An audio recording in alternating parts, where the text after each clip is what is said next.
सबको जय मसीह की।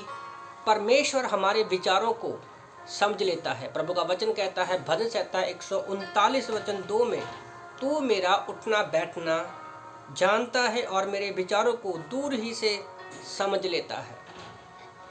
तो सचमुच परमेश्वर हमारी हर एक बात को जानता है। जब मैं पढ़ रहा था यूहन्ना की किताब अध्याय 1 वचन 47 से लेकर 51 तक हम पढ़ते हैं, तो यहाँ पर नतनएल के बारे में मैं सोच रहा था। जब फिलिप्पुस उसको लेकर आता है परमेश्वर के पास, तो लिखा है, यीशु ने नतनएल को अपनी ओर आते देखकर उसके विषय में कहा, देख ये सचमुच इजरायली है, इसमें कपट नहीं। याद रखो यहाँ पर मेरा टॉपिक क्या है। परमेश्वर हमारे विचारों को जानता है, और जब वो अब तक नतनएल जो है यीशु मसीह के पास पहुंचा ही नहीं था, तो परमेश्वर ने उसके बारे में पहले से ही बता दिया कि ये इजरायली है, इसमें कोई कपट नहीं। नतनएल ने उससे कहा, तू मुझे कैसे जानता है? नतनएल परमेश्वर से पूछ रहा है, जिसने पूरी दुनिया को बनाया है, उसको बनाया है, उसको पूछ रहा है कि तू मुझे कैसे जानता है? यीशु ने उसको उत्तर दिया, इससे पहले कि फिलिप्पुस ने तुझे बुलाया, जब तू अंजीर के पेड़ के तले था, तब मैंने तुझे देखा था।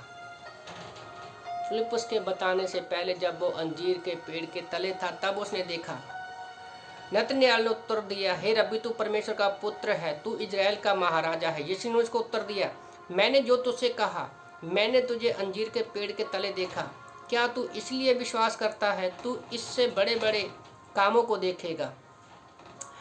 फिर उसने कहा, मैं तुमसे सच सच कहता हूँ, तू स्वर्ग को खुला हुआ और परमेश्वर के स्वर्गदूतों को मनुष्य के पुत्र के ऊपर उतरते और ऊपर जाते देखेगा। तो हमारे जीवन में भी कई बार हम ये गलती करते हैं। हमें लगता है कि हम नहीं जानते हैं कि परमेश्वर हमारे विचारों को जानता है। शैतान हमारे मन के ऊपर, आंखों के ऊपर ऐसी पट्टी डाल देता है ताकि हम ये भूल जाएं कि यीशु मसीह कौन है, परमेश्वर कौन है। तो रियली में जब हम उसको जान जाते हैं, और हमें याद रखना है कि परमेश्वर ने हमें बनाया है, हमारे मांगने से पहले वो जानता है, पर फिर भी परमेश्वर चाहता है कि हम उसके पास आए, उनसे बातें करें, क्योंकि परमेश्वर ने हमें एक संगति के लिए बनाया है। तो नतनएल की बात को याद रखा, क्योंकि वो उसको ही नहीं जानता बल्कि उसके विचारों में जानता है।